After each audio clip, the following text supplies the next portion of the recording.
to the property owner, so the gross rent, the total rent to the property owner, is below below the area's market rent.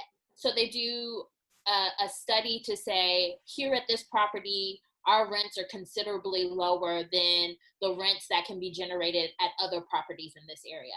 So markup to market allows for the renewing of the contract with rents that are comparable to market rents. So that's why it's called mark up to market. So it says the rents, the total rents that go to the property owner are essentially higher than they previously were under the previous contract. And so what does that mean? So essentially it just means that the portion of the subsidy that HUD pays to the property owner will increase. So that subsidy that HUD sends every month will be a higher number than it was under the previous contract.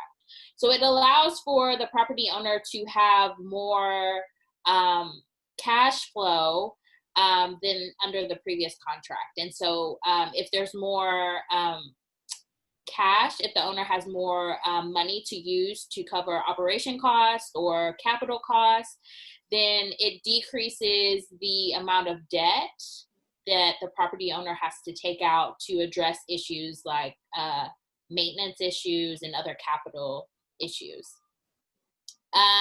Project-based vouchers. So taking a step back, we mentioned that for a project-based rental assistance contract, at some point, the contract ends. So before the contract ends, the owner has the option to decide whether they want to renew or not renew that contract. When the owner decides that they don't want to renew the contract, it's called an opt-out. So 12 months, a whole entire year before the contract expires, the property owner has to give notice to the tenants. And so what does notice mean? It's not a complicated explanation, but for the sake of time, I'm not going to go through it. But essentially, the property owner has to tell the tenants as well as HUD that they are not planning on renewing their contract. And so to protect the tenants from being displaced or not having affordable housing, what HUD does is they provide those tenants with an enhanced voucher or a tenant protection voucher. An enhanced voucher allows the family to stay in their unit at that property. So while the project-based rental assistant contract has expired, the family has a subsidy that allows them to stay in their unit. And I should point out, this is a good time to point out that tenant protection vouchers and enhanced vouchers are tenant-based subsidies. So that means that the subsidy is tied to the family. This is mine. I take it with me wherever I go. Whereas with project-based rental assistance, that's a project-based subsidy, meaning that it's tied to the property. So tenant protection vouchers is a tenant-based voucher that the family, if after the property opts out, the family decides, hey, you know what, I really just don't like living here at this property. I'd rather move somewhere else. When the contract expires, the family gets a TPV, a tenant protection voucher, and they go out into the private market to find a unit. And so the TPV functions pretty much very similar to a housing choice voucher. It's called a TPV because it comes from a different pot of money, and you received it because the property owner decided to not renew the contract. So project-based vouchers so if a property owner decides to opt out of their contract, one of the preservation strategies that tenants can pursue is to project-base the tenant protection voucher. So what does that mean? It means that X amount of families receive these vouchers, but an agreement can be developed where we're going to project-base these tenant protection vouchers, essentially meaning that we're going to tie the subsidy to this property, but if that family decides to leave, they could take a voucher with them, but a subsidy still remains at the property. So project-based vouchers is kind of like merging tenant-based and project-based subsidies together because it ties the subsidy to the property, but if the family moves, they can also take a voucher with them while also preserving the affordability at the property. And so I should say the likelihood of an owner wanting to opt out of the project-based rental assistance program, but then deciding, okay, I'm willing to allow folks to project-based vouchers here, is very slim. Because oftentimes owners are getting out of the PBRA program because they don't want to deal with HUD, they don't want to deal with the red tape.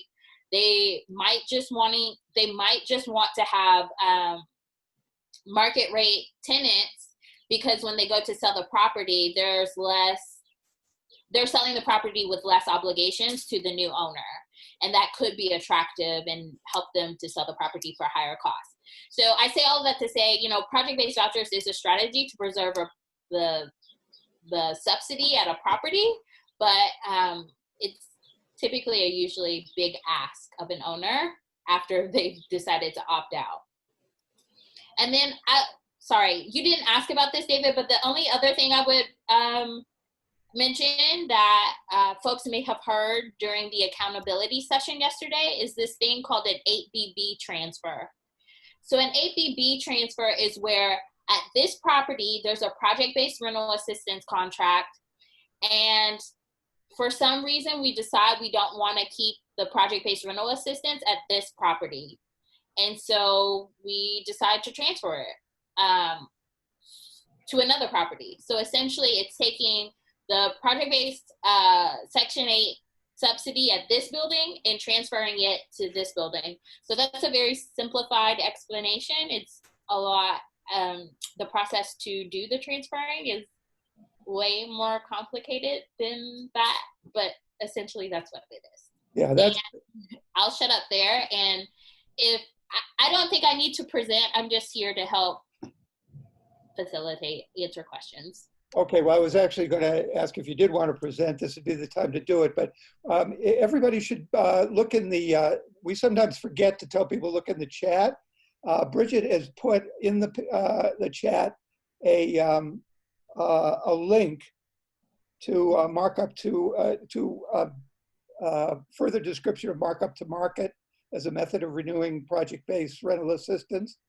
And we have, Andrew, I would love to see your presentation if you're interested in doing it. Well, I mean, I don't mind answering questions and just having more of a discussion, if that's the preference. I don't really know sort of where the discussion will head. So I mean, I think, I'm more than happy, like Bridget, to just keep the discussion going. I did have a couple of slides sort of about the scope of the preservation problem. Okay. But it's totally up to you.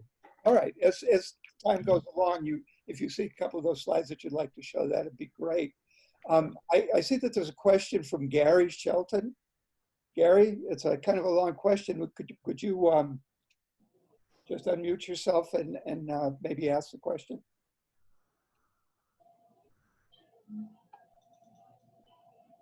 Gary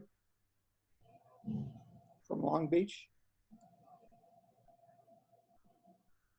Okay, I'll ask the question.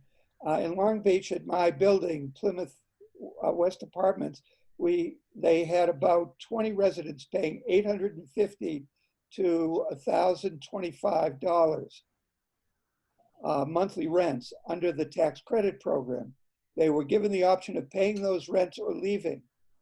Libra and our association's Legal Aid Foundation of LA attorney met with the owners and convinced them to switch those tenants into tenant protection voucher program, a tenant protection voucher program.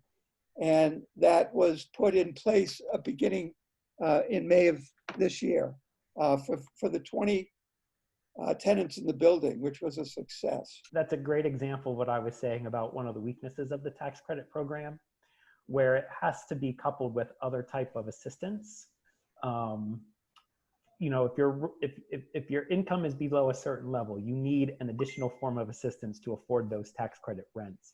And it seems like, Gary's example here is exactly that, which is, they needed, they needed tenant protection vouchers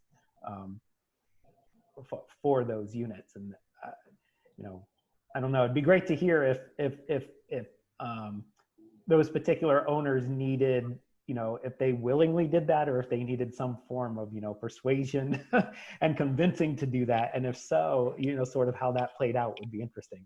But that really is an issue in terms of tax credit. I got a message here from Gary that, first of all, good job, he said. But Gary, you said you don't have a mic. I see that you're unmuted. Could you speak and see if your voice comes across? I guess not. All right, well, I'll relay anything I see on the screen that comes up. So you've all heard quite a bit of information. I'd like to open it up now to questions from anyone who's participating who might relate to any of these issues.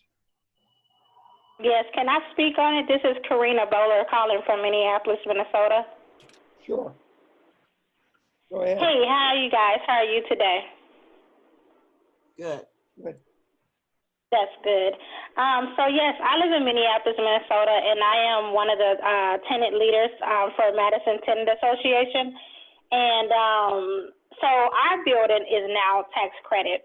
And my question is why are a lot of the properties, especially a lot of the owners are nonprofit organizations that seem to be turning these properties into tax credit programs?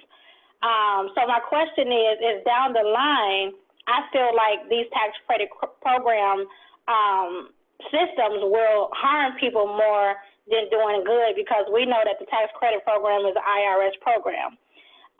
So it seems like the owners are the ones who benefit from it, but from the recertification process, a few of our residents was told they didn't qualify because they made too much money, and some were asked to leave. So we bring in our sources to help protect renters that was suffering from that tax credit program. Because my thing was, how come they just didn't stick with their original loan program when we know that there's 3 different kind of loans: conventional loans, deferred loans, and the tax credit program? So why now are property owners, coming to this tax credit program, which it looks like it can affect residents in the future, which a lot of these properties will end up going into market rate rent, equals gentrification, because it's going to push people out because of their income. So my sense is that, the reason why the tax credit program is used is because it's the program that's available in a number of cases. Now, I don't know about this specific case, but, like I was saying earlier, it's the largest program in terms of being able to produce new units and to be able to preserve units that are already affordable. And so, Okay. I think that we turn to that program because it's what's available, and that's why, one of the things that we advocate strongly for at the federal level is for more money, more investment into other programs like the National Housing Trust Fund that can also be used for preservation. But in that program, it's designed to, in fact, it's required to serve renters who have extremely low incomes. For the most part, they have to serve renters with incomes below 30% of area median income. And if there was more money available in that program, that would be some help. And we just need to find other ways to do that as well. The one thing that we've also have advocated for some reform to the tax credit program where, and this personally doesn't exist, but, we advocate for it, which is one of the improvements that could be made would be to provide an increase in credits to a property if the owner agrees to set more units aside for extremely low income renters, meaning there would be more units with lower rents. Some states include some provision like that. The way the tax credit program works is the credits are allocated to states, and then states have their own qualified allocation plans. I think Bridget probably reviewed this at some point along the way yesterday. States have their own qualified allocation plans and how they're going to distribute, what types of developments will get those credits. And some states really do put more emphasis on extremely low income rental units than others. So that's why we, we advocate for some federal changes, greater investment into programs like the National Housing Trust Fund, some improvements to the tax credit program. But then at the same time, there's a lot of advocacy work that can be done at the local level, at the state level, to try to get states to sort of shape their allocation plans in a way that would better benefit extremely low income renters. But at the moment, I think they're probably using, oh, sorry. Mm-hmm. Oh, I'm sorry. I just had one other question. So with the tax credit program, a lot of residents that I'm hearing from, because I also help other tenant association residents to advocate for things that they don't know that's going on in their building. So a lot of things that's coming up that I hear is that the information that is being asked is a little too personal.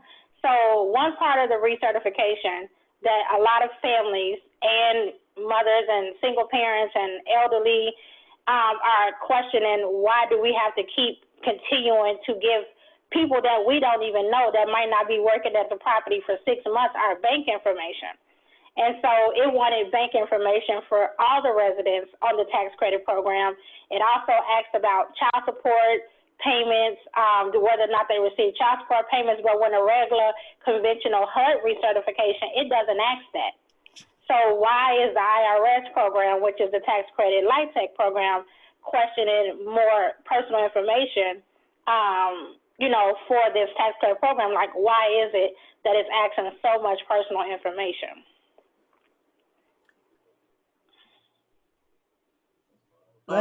That's a good, I don't have a great answer for that. They do have to ask some questions about income, because for the first 10 years of the property's life, it is monitored, whether the property is income. Yeah, and I've been living at my property for 20 years. Yeah. I don't know the specific requirements of what they have to collect. I'm not really sure. Yeah. Right. So then one more question, and I'll let others speak. So are the developers getting this document, or is it going to the owners, or is it going directly to the IRS?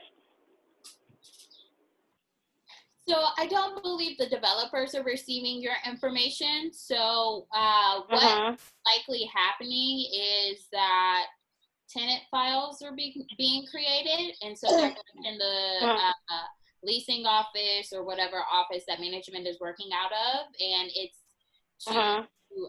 so they keep a tenant file for each tenant, and that's so that the state agency that Andrew was mentioning they can do the oversight and the enforcement of the LIHTC rules. And so to go back to about like this collection of information, as you mentioned, the LIHTC program is administered by the IRS, and to say bluntly, they don't treat the LIHTC program as a federal housing program. It is a credit program. It is a tax program and not a housing program. And so the way that HUD, I'm going to say, use this term very liberally, but like the way that HUD is more rigorous about their regulations and how their programs are supposed to be administered, you don't see that same type of rigor and involvement on the IRS's side. And so like Andrew, I don't know specifically what they can and can't ask off the top of my head, but I would imagine that, a lot of that is up to the state and is going to be, so the state agencies that administer these credits, they have a lot of power about how the LIHTC program is administered in their state. Like they can require more of developers. They can ask developers to, to not be able to use qualified contracts, or like redefine the right first refusal for nonprofit owners of the property. Like there's a lot of, I just wanted to really echo the portion or the point that Andrew made about a lot of advocacy has to happen on the state level with LIHTC, because IRS is just not really engaged on issuing rules for the LIHTC program, but the state agencies are very much more involved. And because you live in the state, because you are a person and have a face and have a story, they might be more amped to be engage and to do something more so than the IRS. So I just wanted to really echo the importance of local advocacy. Uh-huh. You asked why is LIHTC so prevalent, and I think another point is that when the developers receive these tax credits, they sell them to investors. And so the money that they receive from investors is cash flow. That cash flow doesn't have to be repaid. I'm not going to say it's free money because they gave something away, but the money that they receive in return is not a loan. They don't have to think about repaying it. Whereas if they got a loan from a private bank or like a traditional mortgage, all of that has to be paid, even if the interest is super, super small. Like, so not only do they have to repay the money that they borrowed, but the additional interest that is compounded. So that's why LIHTC is, you might be seeing many properties with a LIHTC agreement, because it's not free money, but it's a way to get investors to put money into the development deal. And then the last piece that you were talking about in regards to folks being pushed out or told that they have to leave because they make too much money, I would really strongly encourage folks to find out if there's a local legal service attorney in your area, because things like that, a local legal service attorney can help with, because that tenant shouldn't have been pushed out of the property because they make more than what's required under LIHTC. Like, there's a rule called the next unit up rule, which is very detailed and cumbersome. So I won't describe it here, but in general, if you live in a LIHTC program, if you live in a project-based rental assistance, if you live in a property converting under RAD, like, if you take nothing else from today and from this conference, like, be connected with a legal service attorney who can, you know, roll up on these folks and be like, hey, that's not okay. Because there are plenty of housing providers who are doing things that are not within the federal rules or even the state rules, and just do it because no one says anything to them or they don't feel compelled to follow those rules. And so being connected with a service attorney can very much put the pressure on the property owner, government agencies, to be attentive and to do things as it is described by state and local and federal law. Okay. May I say something? First of all, I want to apologize for being late. I was in the wrong room. And then I was told that I was supposed to be presenting over here. What I would like to say to Ms. Madison.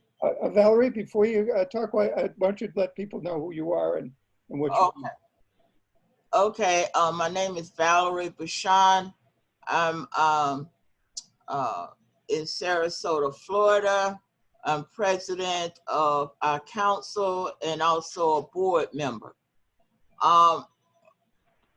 What I want to say is that it's very, very important that resident leaders are at the table when the developers and they start this conversation, because our residents did not have to go through that, and we put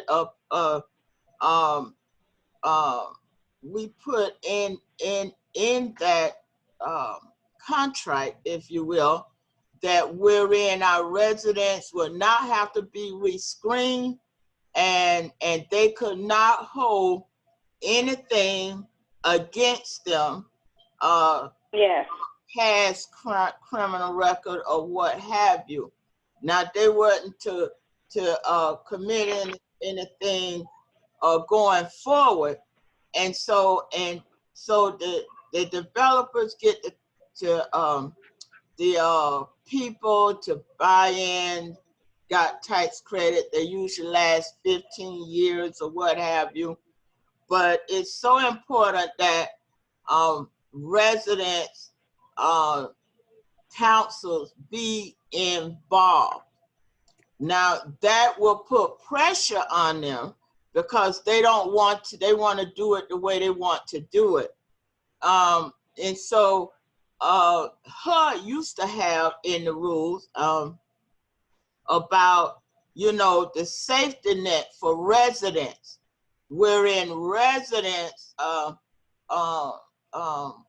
have some power, but you have to be at that table.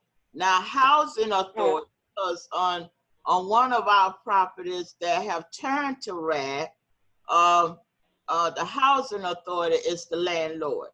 Okay, so on these properties, if you still have your tenant association involved, then you should seek negotiating for associations to get some fees from the developer. But however, you should not have to go through all this stuff that you're talking about. And it's so important because, you know, it's so hard to get HUD to stand up for tenants because, you know, they absolutely may answer you right then, they may answer you 30 days later. However, it's relationships are good. You develop a relationship with your counselor in that city, whoever represents your district. All right. Help get a relationship with, because here in Florida, our legal aid service ain't worth 2 quarters. So same here. so you have to be able to gain strength, whether it be from a faith organization or just people that's concerned about people that live in housing, you know, whatever the case may be, because they may be your strongest ally. Valerie? Yeah. If I just want to interrupt for 1 sec. Bridget is putting a whole lot of links in the chat. So there's going to be a lot of valuable information. Everybody take a look at that. And okay, I'm not on the chat, but if you guys don't mind, I will give my email. It's B as in boy, CORINER@yahoo.com. I would love to receive that information, and my number is available to whoever would like to speak to me afterwards, because I would love to know more information from your state. Karina, better way to do this is if anybody has anything that they want to relay information, send it out to other people, send it to my email address, which is David. Okay, what's your? Well, I just say it once. David, DAVID, _ Okay. NOLLMAN @yahoo.com. So if anybody has anything that they said, also you can put it in the chat and we'll see it. We'll see it later. Okay. So all of you probably came to this workshop with questions that you want to ask the panel. So I'm going to just throw it out open to the rest of the group. Do you have questions on this or any other subject that you'd like to ask? I do, if you don't mind. Go ahead. In the tenants' rights, and when the housing authorities are doing new development, and as I was saying to the young lady, and if you have a recognized tenant council or association, and it says that you can negotiate. I sent it to Mr. Michael King. It said residents retain the right to establish and operate a resident organization for the purpose of addressing issues related to their living environment. Residents are also eligible for some resident participation participation funding from the RAD developer. So when these properties start turning into RAD, getting dollars from HUD, to do RAD, the tenant associations should be able to negotiate with the developers so that they could have funds to come in, to those associations with creating a budget. However, the authorities want to say, well, they're going to give the developers more money, blah, blah, blah, but they don't want to give it to the councils. And I use councils, some people use association. So I want to know, what is our avenue? Because it appears that HUD is getting less and less interested in what their mission is with the residents. If anybody. Yes, I echo that. HUD is getting less interested.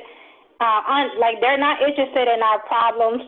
They're not willing to, resolve our complaints. But our properties are now turning into tax credit programs. That is underlining seeing that it could displace a lot of people. A lot of residents don't know that they even have rights, let alone they on this new tax credit program. I live in a building where predominantly Somali families, and they're not given any of the documents in the Somali language. So that's a language barrier for me because I am one of the only Black women in my building that's very vocal. I sit on a lot of boards in Minneapolis, and it's hard to teach people that they have rights, that they don't know that they have rights. So to be told you have, oh, you guys now have a tax credit program. Oh, now this building across the street is a RAD project. And one of the RAD projects is across the street. They just sold that building to a company in Canada. And now their property overnight turned into a RAD program because those vulnerable residents, that is immigrants, had no clue and wasn't told. They were told out of fear. They were told out of retaliation that they spoke to anybody about it, that they'll be evicted. And so these stories are happening all across the country, and we're not getting any help from HUD and Minnesota Housing and all of these people and these politicians who's getting money from these developers while their pockets being lined. We're suffering. So we definitely have to start some sort of bigger movement to stop a lot of this stuff because, yes, ma'am, you are correct. We should have never got rescreened, and a lot of us did, and we turned in way more important documents that we would normally do in the HUD process, and we all questioned it, but we were told you had to do it. Bridget, did you have? So it's like crazy. Yeah. So RAD is really, really tricky, and although it provides needed capital improvements for public housing properties, what we have seen is because HUD has not been fully present in the oversight of RAD conversions, in particular on the tenant protection portion of the RAD conversion. Tenants have not been able to either return back to the properties in which they made community or have not been able to fully enjoy the protections of the RAD program. So for those who are unfamiliar with the RAD program, essentially the RAD program has two components. The most common component at this point is where public housing properties are converted to either project-based rental assistance properties or project-based voucher properties. And so this allows for the property to receive private financing to go after things like tax credits, to improve the physical condition of the property. So that money is typically used to renovate, to rehabilitate, to demolish and recreate, reconstruct, whatever you want to call it. It's usually typically to help address the physical condition issues. And so I included in the chat a link to the RAD notice. So RAD was supposed to be like this short-lived demonstration that HUD administered, but now it's kind of grown into a full-fledged program. But unfortunately, because it was initially crafted as to be a temporary thing, The only real rules governing RAD is the RAD notices that HUD puts out. So this RAD notice that I shared, or the portion of the RAD notice that I shared in the chat, that's it. That's what describes about, or what is it that I'm describing is, this appendix describes tenants' right to organize when the property has converted. So I mentioned that RAD essentially converts the property from one type of subsidy to another. So before the closing, the purchasing of the property remains public housing. So all of the public housing rules, they still remain true. For public housing, the right to organize regulations are it's 24 CFR 964. And so all of that, the right to organize before the property is purchased, all of that still remains true. When it changes is when the property has been purchased and now it is a project-based rental assistance, or it's a project-based voucher property. Once it becomes PBRA or project-based vouchers, then this notice that I included in the chat, that's when it takes over. So a couple of things. Ms. Valerie described, in some cases, the resident council in public housing, they'll actually negotiate with the developer and say, hey, we want some money from you all, and that's our sticking point, and we're sticking with it. So that's absolutely fine, and it's not, I don't know how prevalent or how often tenant organizations do that, but I would say by default, the developers are supposed to be putting $25 per occupied unit aside for tenant participation.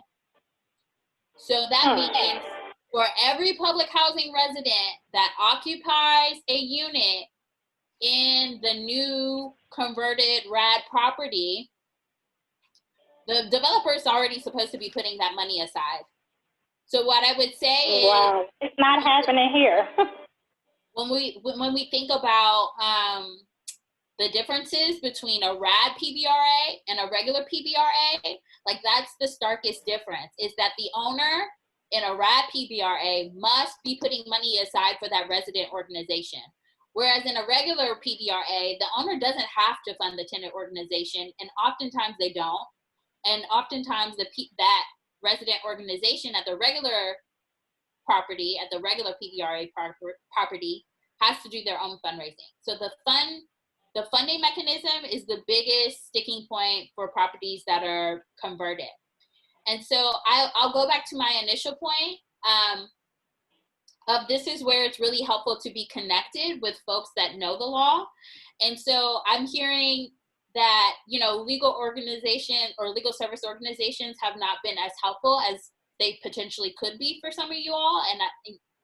And that's for a number of reasons. But one of the reasons is like folks just don't understand how the RAD program works. And so NHLP, we've been trying to do better with educating legal service attorneys about how RAD is supposed to work and the importance of that, of being engaged and involved at the beginning of the RAD process. So when the PHA says, hey, we want to convert our public housing using RAD, like the importance of tenants being involved in that conversation before the PHA even takes the steps to start the RAD conversion. Because so that's what we've been doing on our end of trying to educate legal service attorneys. I would say even, I've been advocating for connecting with legal service attorneys, but organizers. You have folks that are local and in your communities who are doing housing organizing. I think Rachel Johnson, who's in Florida, she does a lot of RAD organizing. And like those folks are also very, very vulnerable because they have a lot of great institutional knowledge and can be leaned on for that type of support.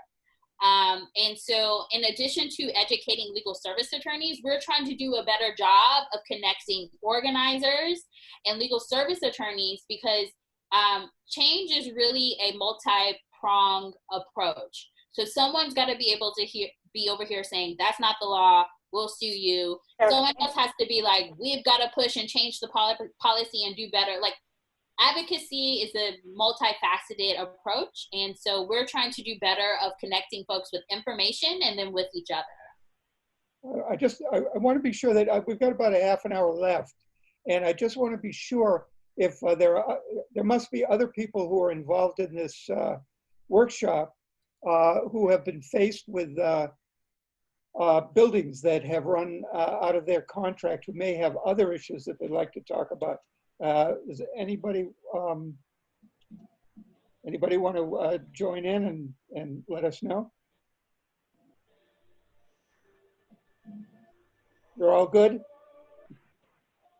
And then another point, I'm sorry too, I missed this point that was mentioned earlier about folks who have different languages or not native English speakers.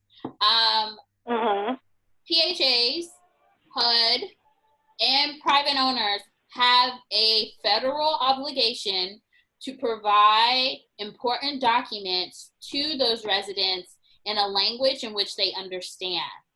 So yes, everyone who's a part of this process should be meaningfully communicating with people. And part of meaningful communication is giving folks a document in a language in which they understand. And so, you know, that's an issue that we see in terms of providing folks documentation in their language. That's a common issue that we see in various forms and throughout various HUD programs. So. Yeah, but you have to understand, under this housing crisis, when you have a lot of vulnerable adults and you're getting people put out for retaliation, for reaching out, but then you have a handful of residents who are scared to speak up and again, don't know this language that we all do know how to talk. They don't know what's happening. So if you have a building full of vulnerable adults and you're getting away with not keeping up the property, but now your property is tax credit, you're getting all this free money, and you're remodeling, you're raising the rent. When you have a bunch of vulnerable adults and it's easily to intimidate them, no, they're not going to do that. And they might it's a building here, if you guys research it, it's called Defend Glendale, and they have this big coalition going on where that's happening to their residents right now, and they are refusing to give them their new leases or their new documents that state whether they have to leave or, relocate. They're refusing to give them documents in their language. And so we have to think about that hidden pocket of shenanigans that happens, because it does happen. It's this housing crisis is causing a lot of stuff that people from your state don't know that's happening in my state. It can be happening in Chicago, Atlanta, Ohio. But we hear these collective stories, and people reach out to HUD and all these agencies, but nobody is helping us. So as I stated yesterday in the conversation that I said, who helps us? Because the Tenant Association, we're wore out. We're getting all these other allies helping us. We're wearing them out, and we're tired. Well, we just want somebody to listen to us and all of these issues that's happening behind this housing crisis. It seems to me that there are two issues here. And you mentioned one of them before, and it's one that we're very familiar with at the National Alliance of Tenants. And unless you, the people who are dominating the situation are going to be the people who are trying to take advantage. So you get to a point sometimes where you can no longer make the excuse that it's not fair. I don't want to have to speak out. I'm afraid of retribution. You have rights, and you can speak, and there are laws that protect you from doing that. And too often we have whole buildings where people don't speak out. And that's kind of one of the places where the problem is, where one of the problems is. The other one, that with in your organization, it sounds like you have been very active. And you have very active. You're getting really, really tired of doing that. This is just I don't know if I'm a very inspirational speaker. I wish I was, but I would say you just got to keep going at it. I've been at this for 8 years, and it's just now that we're really beginning to see the results of a lot of the work we're doing. And that is not to say it can't happen in months. Again, I want to make sure that everybody on the call gets a chance to ask any questions about their particular situation that their questions are being answered. I'd also like to ask is, can people hear me all right? I know I was breaking up before. Yes, I have a we're question. fine. I can hear you, but I do have a question. So, is anyone before me have any questions before I ask my question? I would like for you to ask your question, and would like to be next. Go ahead. Okay. Greg, go ahead. So, my question is to the national, to the young man who's one of the on the panelists from the national law. Can you repeat that? It's NLBH. Is that the abbreviation for it? Someone from the National Low-Income Housing Coalition, NLIHC. Oh, okay. I apologize. I just want to make sure I have it. So my question is: do you have to be a member to get the information that you provided, that you mentioned earlier, in regards to finding out about the project for the housing? When does it expired, or things of that nature that you mentioned? Do you understand what I'm saying? Oh yeah, sure. So no, you don't have to be a member. So we have a separate website for our National Housing Preservation Database, and I'll type it into the chat box as soon as I'm done talking. But that's what I was going to ask you to do. So that it's preservationdatabase.org, all one word, so it's easy to remember. Preservationdatabase.org, and there is a registration process where you have to, up at the top of the page, you can either log in or register, and you first have to register. But registration is free for nonprofits and for individuals. And so you would be given registration, we confirm it, and then you can log in and have access to the database. We've done that. It used to be free access for everyone. But over time, we've realized that there are some real estate consulting firms that use the data that aren't necessarily for purposes that we like. And we're turning around and selling it in some of their packages. And so we provide it free to certain organizations, but we charge on. Thank you so much. And also the link to your organization for the ones that's interested in joining your organization as well. Oh, sure. Inquiring about some of the things that you have in your organization, put that in the chat box. Because some people can inquire too about the laws and things that you have already passed, things of that nature. So some of the constituents from other states, if they are interested, they can also reach out to you as well. Absolutely. I'll include a link to our website as well. The other thing I'll mention is, and I'll include a link to this also, is that I had included some slides for a presentation today. Wasn't sure if I'd go over them or not, that are about how to use the preservation database. But better than that, we actually have a recorded webinar that's on our preservation database website that takes you through the steps of how to use the database. And it's fairly straightforward, but the webinar lays it out pretty well. And we recommend that people use it.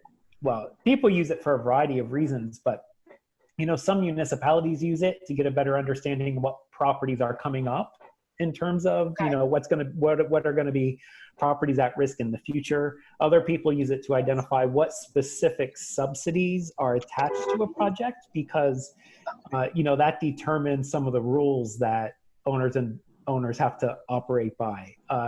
And so there's various uses to the database, and those are two of them. And so I will include them in the chat. Yeah, that's I'm sure a lot of our constituents may be interested, so at least they can find out when their building is going to expire, or if the ones that don't know, we can get them in tune to it. Even the new organizations that may be joining, and say, hey, there's a database out there. You can look up your building name and see if they have listed when they expire, or how many years they had, things of that nature. Absolutely. Mm-hmm. Okay, Greg, That's all. Greg letter. Yeah. Hi, folks. Actually, my question was for Bridget. I have a friend of mine that I'm trying to help out. He's in a project-based voucher building, and they're trying to get rid of him. Fortunately, the coronavirus has been his best uh, ally because of that has postponed the eviction.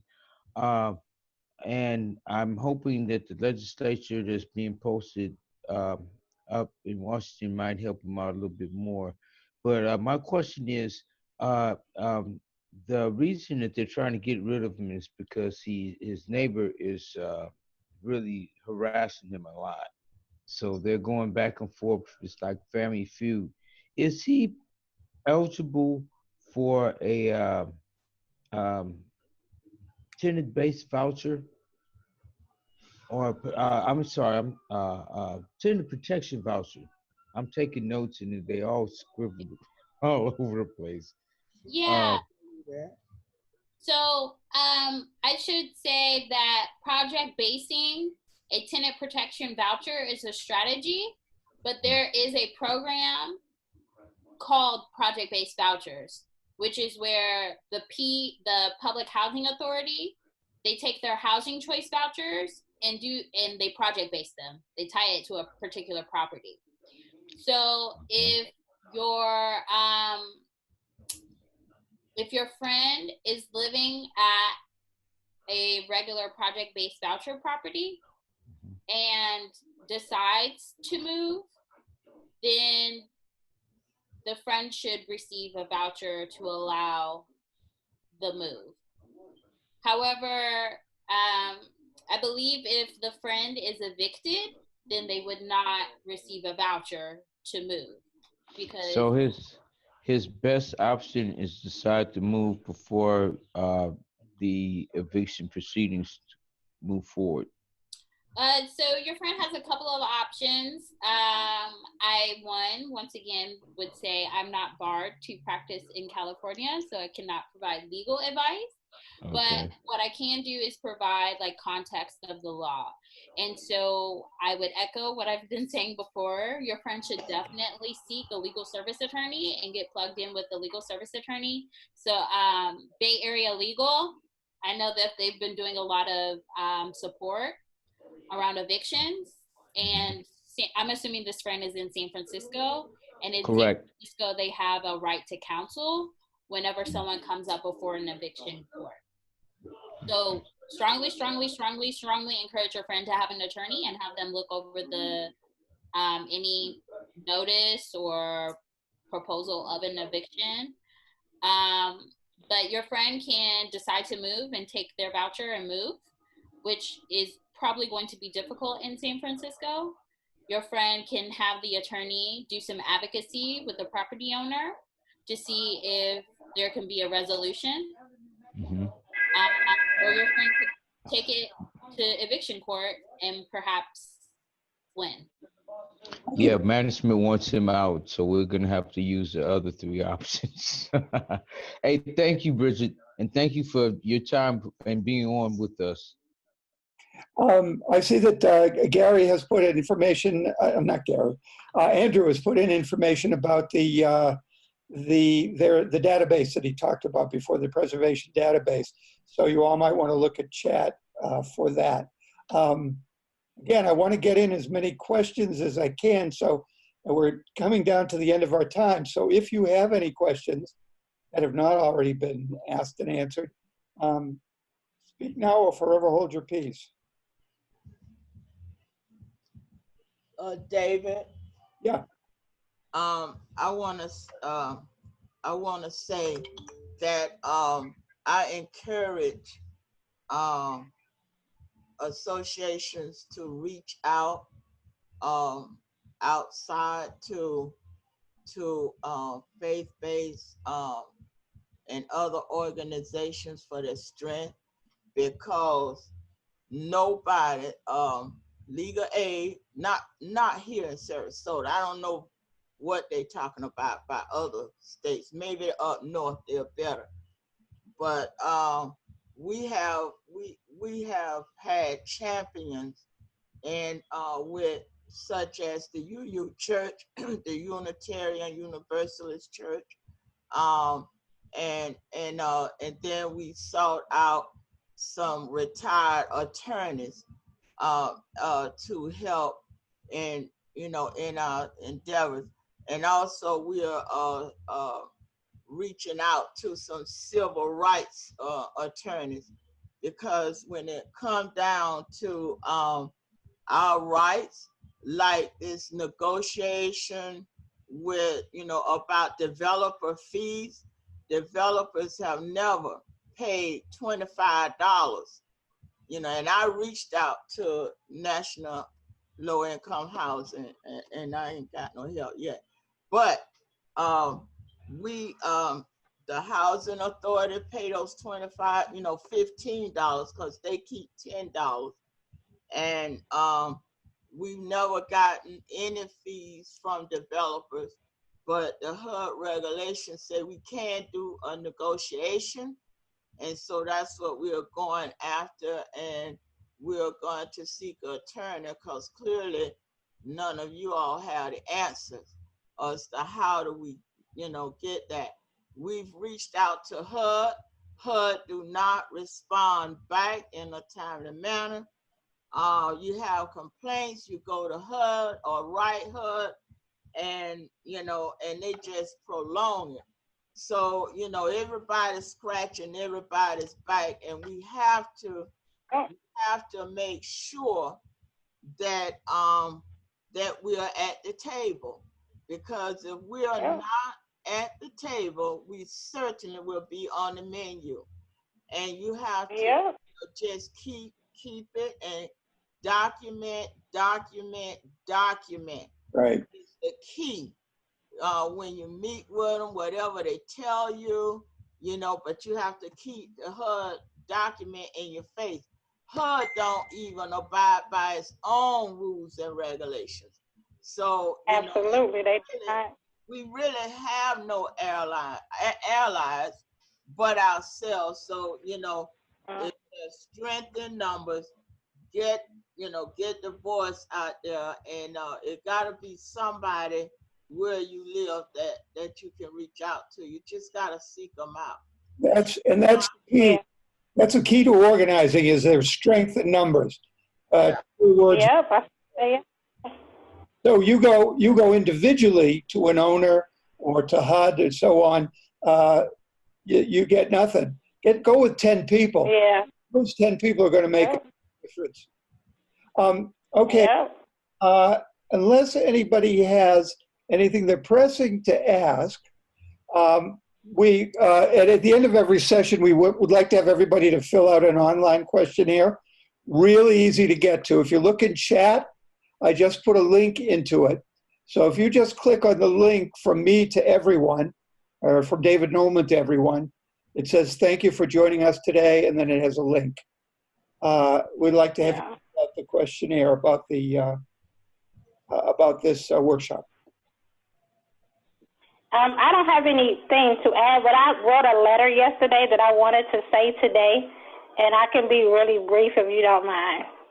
Oh yeah, that's okay. People can fill out the questionnaire. Okay. You don't have to do that. Okay, so the letter is called Tenant Problems. Residents shouldn't have to live how we do. I believe the success stories that come from residents. I know the tears, the pain, and the chronic stress that residents go through. But some tenants stand in fear of slumlords and building managers and bad management companies. We have to stay on top of keeping both bad owners, bad management companies, and building managers logged in at City Hall. But to do it successfully, we need a task force to keep track of that log. City Hall has to do better for the people. Take the politics out and run for the people. Stop letting these landlords fall through the cracks. I don't think that city officials get it or understand us. You don't understand our real circumstances. It's very easy to blame the people, the residents. It's not the people's fault that elevators don't work in our buildings. Most of these properties in Minneapolis and around the country are not being tracked and taken care of. If residents call city housing inspectors and tenants are being retaliated against, who protects us? Whose job is it to protect us? It seems no one is helping us. Everybody just wants us to take pictures, fill out some complaint, and we hear nothing. With all these new laws in place, what is the other one? With all these new laws that's being put in place, it's not helping. As far as public housing goes, labor union laws are getting rich on public housing residents, and there's a special labor law that's just for public housing contractors nationwide. They are reaping huge profits, and I see politicians are receiving contributions from the contractors and the labor unions. So everybody is shaking everybody else's hands, and the people who are coming out on the bottom end are us, the tenants. So I ask and I challenge the city hall and elected officials to go out and start helping the residents.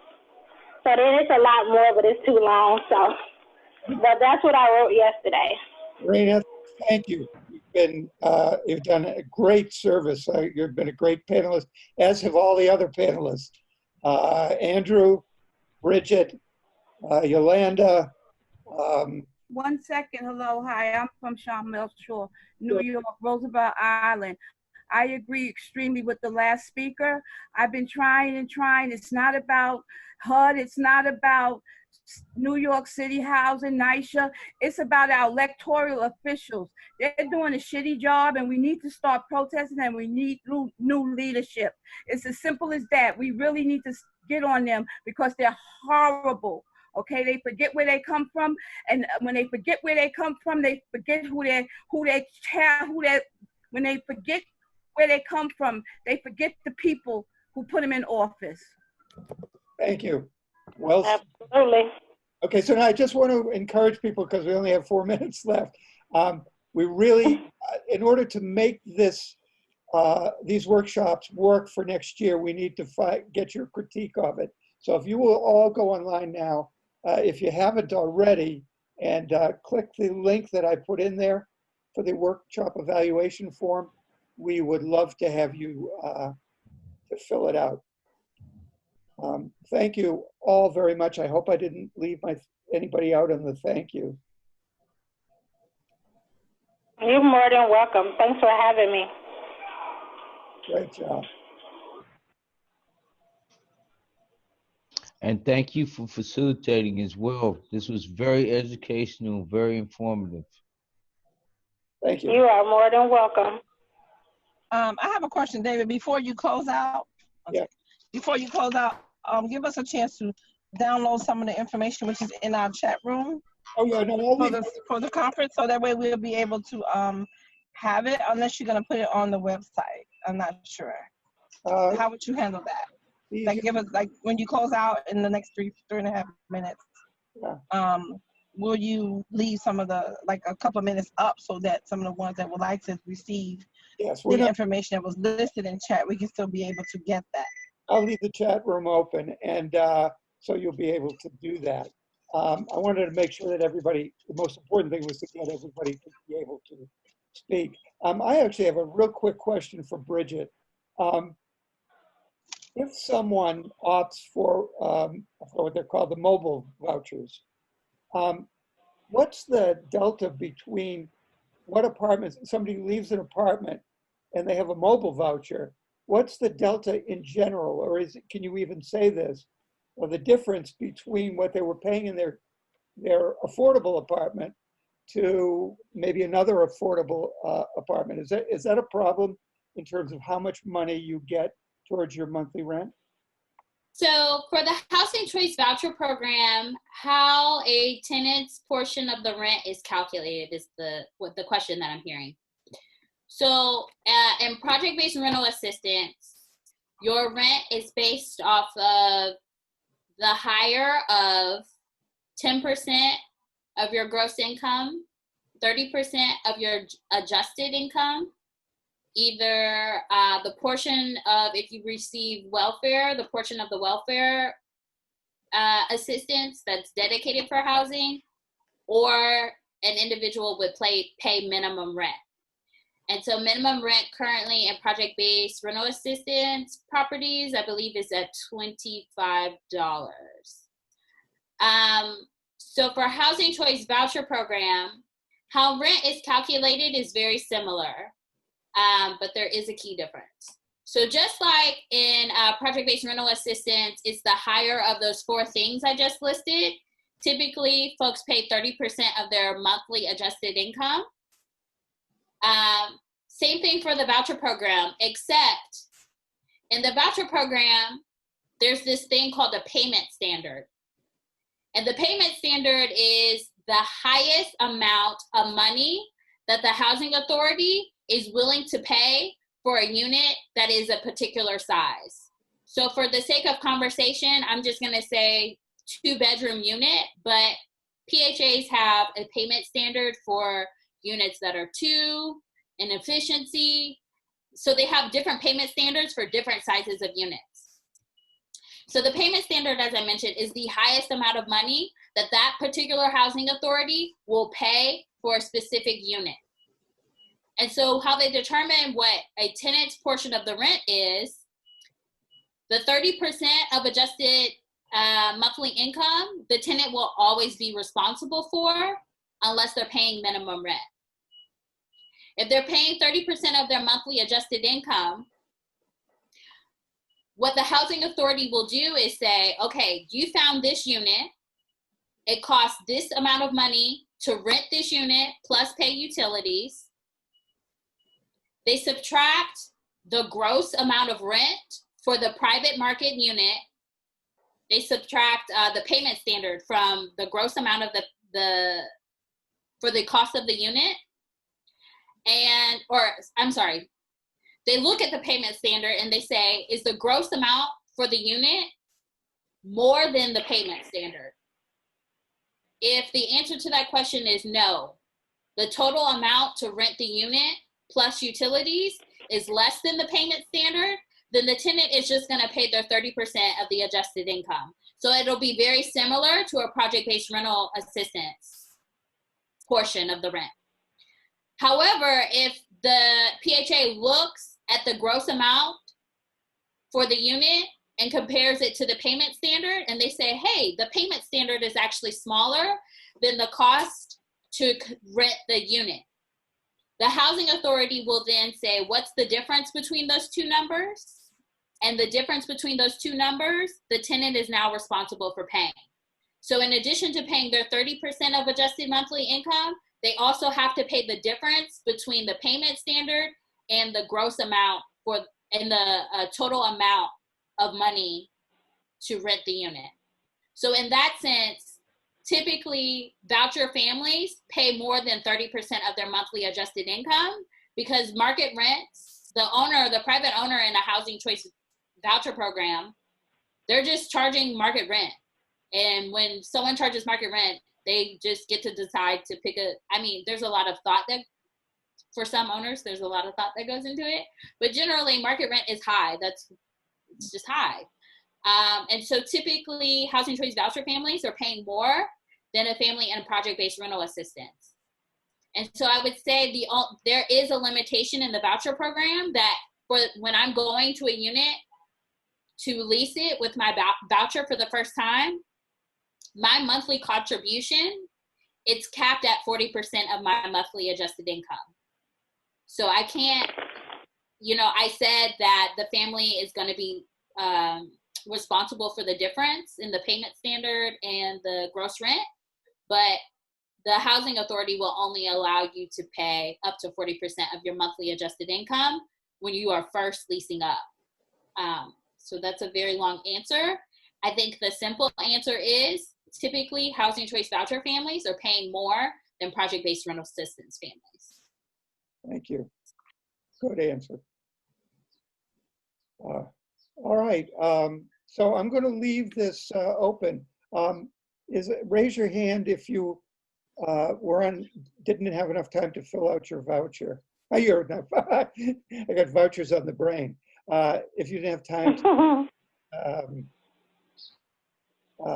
fill out the evaluation form. Well, good. Okay, so I'm going to leave this the chat room open. It doesn't get closed on me. But Will this video be on Facebook? it will be available to you. I don't know if it's going to be Facebook, Okay. but we are videoing every session. Okay. How we're going to present that, I don't know. Whether we're going to have every minute of every session, I don't know. I think we're going to decide that later. Okay, I just want to show it to the tenant leaders, that's all. Well, we will have, you know, worst case, if we don't show everything, you just ask Michael, and we will have the full version of this available. It's all okay. Good. Karina, the email that I think I wrote your email down incorrectly, but I did send the materials to you, David, so I don't know. It was just, it's bkarina@yahoo.com, and it's B as in boy, CORINER @yahoo.com. Okay, I'll try again. Okay. This is Divina Martinez. Thank you. Thank you very much for all the information you had given us, and God bless you all and keep you safe. Thank you, David. You as well. David, do you know whether there's any funding source for councils at all besides that developer fee when the property turns into RAG? Because I haven't been able to find any sources funding for councils. I probably one of the other panelists can tell you that better than me. Are you looking for assistance in terms of organizers, lawyers, that kind of activists? We're looking like when we were public housing, we qualified for the Ross grant, but after you become RAD, you can't apply for the Ross grant anymore. So we're just trying to find another way that we can service our residents. Andrew or Bridget, do you have any? So I don't have an answer off the top of my head, but I can ask one of my colleagues or a couple of them and get an answer and email you back. Okay. If you send me your email address on chat, I'll make a note of it and follow up with my colleagues tomorrow. Okay. And see if they have a better answer than I can give, which is I don't know. Okay. All right. Thank y'all. Yeah, and then one last thing, you guys. Here in Minneapolis, they're trying to privatize public housing, and we're fighting tooth and nail to keep public housing here in Minneapolis open, public, so that residents are not displaced. The same property that I was talking about, which is Defend Glendale, 7,000 residents could be displaced if their property, if the mayor here in Minneapolis, Jacob Fry, decides to help sell that land, the other part of that land, and make it private housing instead of public housing. So I think it's like 7,335 residents, and all of them most of them in that building has language barriers, and they're being intimidated by signing things that they don't know, because it's not in their language. So we're definitely trying to fight to help them keep that property, all of public housing in Minneapolis, to keep it public and not private. All right, we're going to have to close out now because there are other sessions coming up. Okay. So, I just wanted to say that. Thank you, Andrew. Thank you, Bridget. Thank you. And thank you. You're welcome. Yeah. This has been very educational for me. I hope it's been educational for you too. I'm going to close out the session. No, it was definitely. All right. All right. Bye-bye. Bye-bye. Okay.